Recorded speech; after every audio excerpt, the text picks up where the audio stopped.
بسم اللہ الرحمن الرحیم۔ السلام علیکم ناظرین، آج کی ویڈیو میں ہم بات کریں گے کس کی آج کی ویڈیو میں ہم بات کریں گے شاہد خاقان عباسی صاحب کی فیض آباد دھرنے کے حوالے سے ان کا ایک اہم ترین انٹرویو جو ہے نا وہ سامنے آئے، انہوں نے کیا اس پر اپنے جو ہے نا وہ ریمارکس دیے ہیں، یہ تمام چیزیں آپ اس ویڈیو میں سن سکیں گے۔ اگر چینل پر نئے ہیں تو اس کو لازمی سبسکرائب کر لیں تاکہ آنے والی ہر نیوز اپڈیٹ آپ کو بر وقت مل سکے۔ تو چلتے بنا ٹائم کو ویسٹ کیے اپنے ٹاپک کی طرف۔ ناظرین، آپ بھی جانتے ہیں کہ فیض آباد کا دھرنا ہوا، شاہد خاقان عباسی صاحب جو تھے وہ اس وقت کے وزیر اعظم تھے، مسلم لیگ نون کی طرف سے یہ یعنی وزیر اعظم تھے، اور ان کے کہنے کے اوپر پورا جو ملک تھا وہ انٹرنیٹ سے مرحوم ہو گیا، یعنی نیوز چینل بھی بند کر دیے گئے۔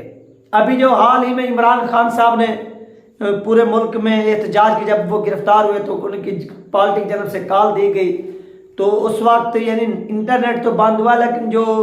پیمرا کے انڈر کام کرنے والے چینلز ہیں وہ اوپن رہے، اور ان کو آپ لوگ اپنے گھر میں ٹی ویوں کے اوپر دیکھ سکتے تھے، نیوز وغیرہ سن سکتے تھے۔ یہ تمام سین تو ہوتا رہا، لیکن جب فیض آباد کے مقام پر آپریشن ہوا، دھرنا ہوا، اس وقت کیا کیا گیا کہ پورے کے پورے ملک کو بلیک آؤٹ کر دیا گیا، نہ ہی نیٹ چل رہا تھا، نہ ہی یہ ٹی ویز، کچھ بھی نہیں چل رہا تھا۔ تو اس حوالے سے شاہد خاقان عباسی صاحب نے اعتراف کیا ہے کہ ان کو پیسے دیے گئے، اور پیسے دے کر جو ہے نا وہ ان کو یہاں سے اٹھایا گیا۔ یعنی 2 روز، یعنی آج 26 تاریخ، 1 روز باقی ہے فیض آباد دھرنے کیس کے حوالے سے، جس میں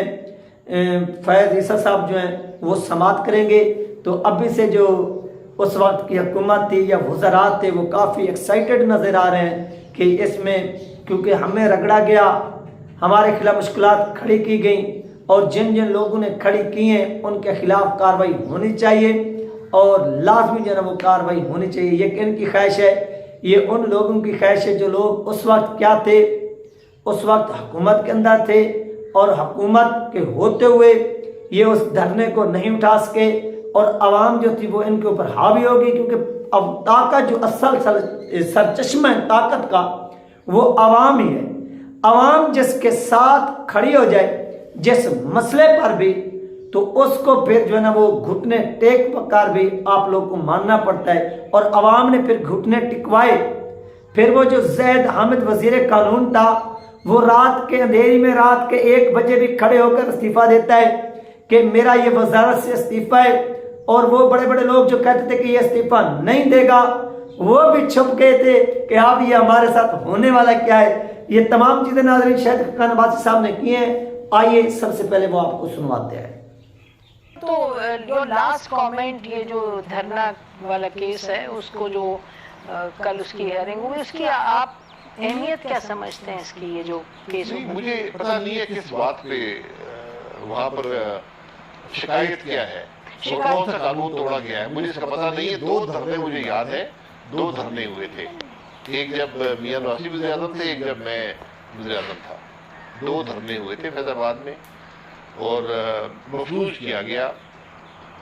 جو آپ کا دارالحکومت تھا، آنا جانا بند ہو گیا تھا، تماشا ہم پورے ملک میں لگے،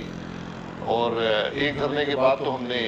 پیسے دے کر رخصت کیا، اسی کو اٹھایا انہوں نے، جیسے اس کا دوسرا بھی ایگریمنٹ ہوا تھا، ایک ایگریمنٹ سائن ہوا تھا میرے خیال میں، جب میں وزیر اعظم تھا ایگریمنٹ سائن ہوا تھا۔ جی، تو اسی پر ریویو آیا کہ جو ان کی ججمنٹ تھی کہ یہ بہت نیگیٹو تھی اداروں کے لیے، اور میرے خیال ہے اس میں آئی بی نے بھی کیس فائل کے ریویو کے لیے، اور مجھے یاد نہیں ہے لیکن کیا اس میں شکایت کیا تھی، کیا ہوا، شکایتیں انڈرمائن کی کس نے کی ہے؟ چیف جسٹس، وہ ابھی جو چیف جسٹس میں پھر کہوں گا جی ایویڈنس کون تھا آپ کے پاس، کیا کوئی ٹرائل ہوا، کیا ایویڈنس ہے؟ دیکھیں یہ عجیب بات ہے کہ ہم کامنٹس دے دیتے ہیں، باتیں کر دیتے ہیں، اور پھر بعد میں ہوتا کچھ نہیں ہے۔ آپ کو فرد جرم عائد کرتی ہے، پھر آپ کو ٹرائل ہوتا ہے، پھر اس پہ فیصلہ ہوتا ہے۔ دیکھتے ہیں۔ تو ناظرین یہ تھا شاہد خاقان عباسی صاحب کا اہم ترین انٹرویو جو آپ لوگوں کے ساتھ شیئر کیا گیا، آپ نے ملاحظہ فرمایا، جس میں وہ اس چیز کا رونا رو رہے تھے کہ پیسے دیے گئے، کس نے پیسے دیے؟ یہ وہ خود اس چیز کا اس وقت کا وزیر اعظم، یعنی یہ شاہد خاقان عباسی اس وقت کا وزیر اعظم تھا، اس کے نیچے تمام ادارے کام کرتے تھے، چاہے وہ اسٹیبلشمنٹ کا ہو، چاہے وہ عدلیہ کا ہو، چاہے وہ انٹیریئر ہو، چاہے وہ لا ہو، جتنے بھی آپ کے ملک کے اندر ادارے کام کر رہے ہیں یہ سب کے سب اس کے نیچے کام کر رہے تھے اس وقت یہ سب کے سب ادارے اس کے نیچے۔ اس وقت اس کی جرت نہیں ہوئی یہ بات کہنے کی کہ ان اداروں کے سربراہان نے یہ دھرنا کروایا، یہ لانگ مارچ کروایا، پھر آپریشن ہوا، آپریشن ناکام ہوا، ہمارے اوپر پریشر بلٹ کیا گیا۔ اس وقت ان کی جرت نہیں ہوئی کہ یہ کوئی ایکشن لیتے یا کوئی کاروائی کرتے،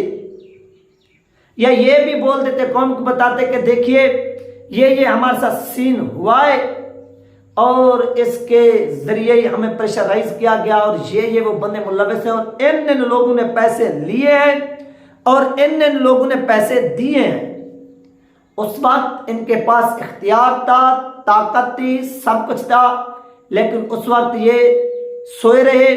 لیکن اب جیسے جو ہے نا وہ ٹائم آیا ہے تو یہ بولنا شروع ہو گئے۔ یعنی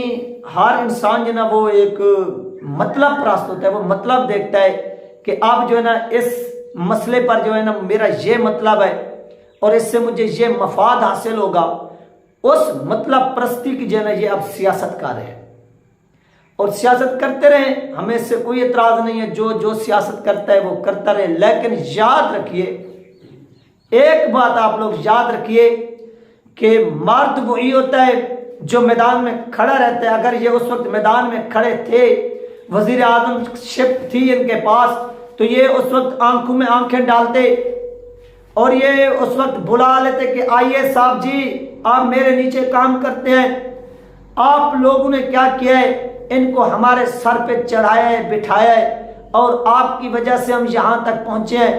لہذا آپ نے پیسے دیے، ان کو راستہ دیا ہے۔ اس وقت یہ گونگے بن گئے، یہ بہرے بن گئے،